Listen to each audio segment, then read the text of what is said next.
Now we're going to look at the bands, which are these elements underneath the datum line. Now before we start, it might be useful just to zoom into the first cross section so you can actually see what's happening as we make changes to these particular entries. Underneath standard bands, we have our subgrade, which is found underneath the design. We have offsets, existing, and design. Now all of these forms operate in the same way. They've got the same kind of content. They just generate different information on screen. So to see how this works, we're just simply going to double click on offsets. You can also right click and edit, or you can click on the pencil icon underneath. So there's those three ways that you can access this particular entry. Every form will begin like this for a band.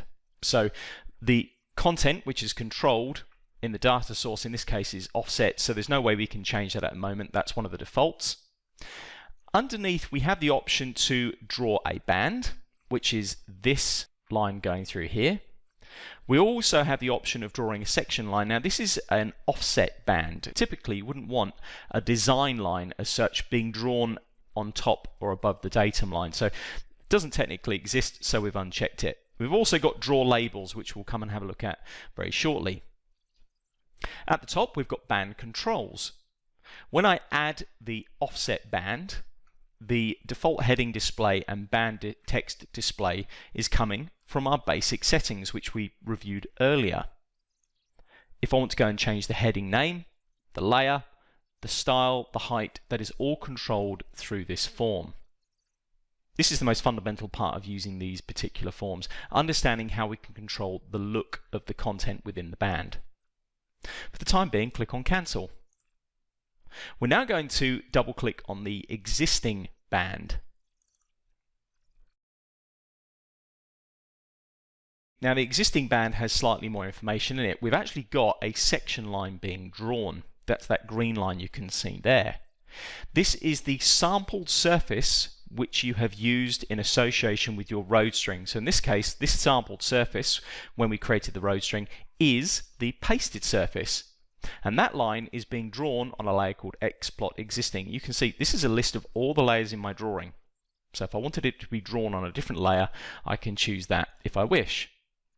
Again, under band controls, we can control the band height, we can control the heading, and the band text itself. Under offset controls, we can control what offsets are shown from that particular surface. Now, when we go ahead and choose offset group global, what this will mean is that it will try and use all of the offsets assigned to the design. Now, typically when you create a surface, there are lots of grade breaks. And what we don't want to do is have an offset in the cross section for every single one of those grade breaks. To show you what this would look like without our filtering turned on, we're going to go ahead and uncheck these four boxes down the bottom and then click Apply. As soon as we do that, you'll notice just initially on the first cross section that we've got some extra offsets which are in relation to the grade breaks on the surface. When we apply the filtering, and you can see here we've got some quite significant values, what we're saying is that we do not want to have any grade breaks from that surface being displayed on our cross section. We simply want the offsets from the design. By putting in extremely large values and clicking Apply, you'll see that all of the grade breaks from the existing surface are removed and only the offsets from the design are picked up. If you do want to have grade breaks picked up from your surface, be it the existing surface such as this or any other surface for that matter, you can come in and refine these values to achieve what you're looking for. We're simply going to make sure that those boxes are checked and then click OK. The last band that we've got added in by default is design, so we're going to go ahead and double click on that. In here we've got a very similar setup. So the data source is standard, so it's our design. We've then got draw band, which is drawing the band you can see here, followed by a section line with a particular layer. Again, we've got the similar setup with band controls. Notice we have nothing in there for offset controls. Because this is a design surface, we're only picking up the grade breaks. Click OK. Now, if at any point you find yourself wanting to remove these or change these, they are all found underneath the preset bands. So you can see design surfaces in here. We've got existing surface, and we've got some additional bands that we can add in as well. So let's just have a quick look at how some of these work. Click on blank band. What this will do is it will add a band with no content. So at the moment, if we say draw band, that will draw a band for us. Draw a section line, well, there's not going to be any content for this particular band, so we're going to uncheck that. Underneath band controls, where it says line 1 is blank, we can either say something like as built or work as executed. We're just simply going to put WAE for work as executed. We could go in and customize the text if we wish. Click OK. The nice thing is I can see, because the preview is instantaneous, I can see the changes that I'm making and determine whether or not they are looking how I want them to look. I'm going to right click on blank and click on delete. We're now going to just add a couple of other different types of bands. The first one is a height difference band. So we're going to go ahead and click on that from the list.